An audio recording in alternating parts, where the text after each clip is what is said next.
एक तो लाइट का साक्षात्कार होता है नैनो से।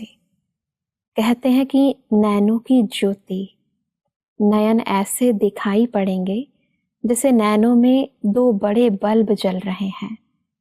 दूसरी लाइट होती है मस्तक की, तीसरी होती है माथे पर लाइट का क्राउन।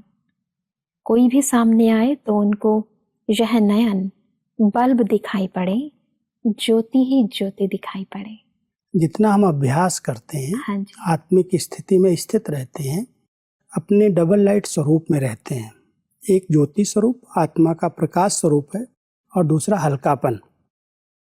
तो जितना हम इस डबल स्वरूप में, डबल लाइट स्थिति में रहते हैं, उतना हमारे ये दोनों नयन पवित्रता की स्टेज के कारण चमकने लगते हैं। जैसे बल्ब चमकता है, ऐसे ही नयनों में वो रूहानियत की, वो पवित्रता की झलक दिखाई देती है। और मस्तक पर आत्मिक स्थिति का अभ्यास होने के कारण मस्तक भी एक अपने आप में बहुत अच्छी तरह से जैसे चमकता हुआ दिखाई देता है जी।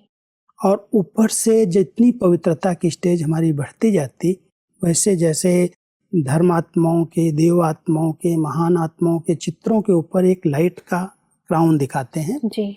ऐसे ही परमात्मा हम सब बच्चों को कहते हैं, उस लाइट के क्राउन को पवित्र शुद्ध संकल्पों के द्वारा बढ़ाओ। जितना शुद्ध संकल्पों में आप रमण करेंगे, उतना सुंदर क्राउन बनता जाएगा पवित्र विचारों का। तो ये तीन लाइट, एक नैनो से आत्मिक स्थिति, रूहानियत का साक्षात्कार हो, भ्रकुटी में आत्मा जो निवास करती है उसके आधार से मस्तक में पवित्रता की झलक दिखाई दे, और फिर चारों ओर एक लाइट का ओरा दिखाई दे, जिसको क्राउन कहा है। ऐसा आगे चलकर इसी से संबंधित परमात्मा कहते हैं कि जैसे अंधियारे में सच्चे हीरे चमकते हैं ना, जैसे सर्च लाइट होती है, बहुत फोर्स से और अच्छी रीति फैलाते हैं, ऐसे त्रिमूर्ति लाइट का साक्षात्कार एक एक से होना है। तब कहेंगे ये तो जैसे फरिश्ता है। साकार में नयन, मस्तक और माथे के क्राउन के साक्षात्कार स्पष्ट होंगे। और इसी से संबंधित परमात्मा कहते हैं कि नैनो तरफ देखते देखते लाइट देखेंगे। ऐसी स्टेज अब पकड़नी है, क्योंकि आप लोगों को देखकर और सभी भी अपनी स्थिति ऐसी करेंगे। हमने प्रैक्टिकल में देखा जी। जिन आत्माओं ने अभ्यास किया, हाँ जी, हमारी दादियाँ जो हमारी निमित्त बनी, उनकी प्रैक्टिकल जीवन में देखा, कोई कितना भी भारी हो, उनके सामने आते ही उनके नैनों की दृष्टि जब पड़ती थी, उनका जो स्नेह मिलता था, उससे जो वो आत्मिक प्यार से अपनेपन की भासना आती थी, उससे सामने वाला व्यक्ति बिल्कुल हल्का हो जाता था, सब कुछ भूल जाता था।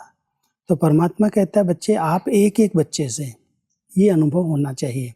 लेकिन वो तभी हो सकता है जब सभी के प्रति बहुत अच्छी हमारे अंदर भावनाएं हों, सबके कल्याण की भावनाएं हों, बहुत शुभ चिंतन हो। तब हमारे सामने जो आएगा वो हल्का हो जाएगा और हमारे द्वारा उसको लगेगा इनके नैनों से, इनके मस्तक से मुझे बहुत अलौकिक लाइट का अनुभव हो रहा है। स्थूल में वास्तव में लाइट देखने की बात नहीं है, लेकिन हमारे जो संकल्प हैं, जो हमारे विचारधाराएं हैं, उसमें अगर हल्कापन है, कोई भी प्रकार का नेगेटिव विचार नहीं है जी, तो सामने वाली आत्मा को उसका हल्केपन का बहुत अच्छा अनुभव हो जाता है। बिल्कुल भाई साहब। वैसे भी दुनिया में भी अगर कोई ऐसा व्यक्ति जो कि हैवी संकल्प लेकर बैठता है, उसके पास जाते हैं तो माइंड जो है वो हैवी हो जाता है, भारीपन लगता है। उसी प्रकार मैं समझती हूँ कि संकल्पों की जो वाइब्रेशंस हैं वो सामने वाले तक पहुँचती हैं, सब कैच करते हैं। जी जी जी। कई आत्माएं ऐसी होती हैं जिनके साथ नजदीक जाने की इच्छा होती है, बिल्कुल, इनसे मिलें, इनसे बात करें, हाँ जी, इनको देखें। और कई होते हैं जो बैठे होंगे तो लोग किनारा करके दूर से चले जाएंगे। उसका भी कारण होता है उस आत्मा की प्योरिटी, उसकी शुभ भावनाओं का ओरा, आभा मंडल। तो उस आभा मंडल के आधार से जो बहुत निश्चल रहे हैं, कोई किसी के प्रति कोई विचार चलाते नहीं नेगेटिव व्यर्थ, उन आत्माओं का जो आभा मंडल है वो लोगों को खींचता है, इसलिए उनसे सब मिलना चाहते हैं। हमारी दादी थी निर्मल संता दादी, हाँ जी, बाबा की लौकिक पुत्री थी। लास्ट में वो माउंट आबू में यहाँ रहती थी। जब कमरे से निकाल के उनको बाहर बिठाते थे, बैठ जाती थी, तो चारों ओर से लोग उनके पास पहुंच जाते थे दादी से मिलने के लिए, दादी की दृष्टि लेने के लिए, उनको देखने के लिए, क्योंकि उनके ओरा जो था, आभा मंडल जो था, बहुत प्योर था, शुद्ध था, कोई के प्रति कोई गलत विचार थे ही नहीं। तो दादी से ऐसे लगता था ये अपनी दादी है, अपनेपन की फीलिंग आती थी और सब मिलना चाहते थे जी। जो जितने लोग वहाँ चारों तरफ से होंगे वो सब इकट्ठे हो जाएंगे। और कोई बैठते हैं तो ऐसे लगता है कि ऐसे किनारा करके साइड से चले जाएंगे।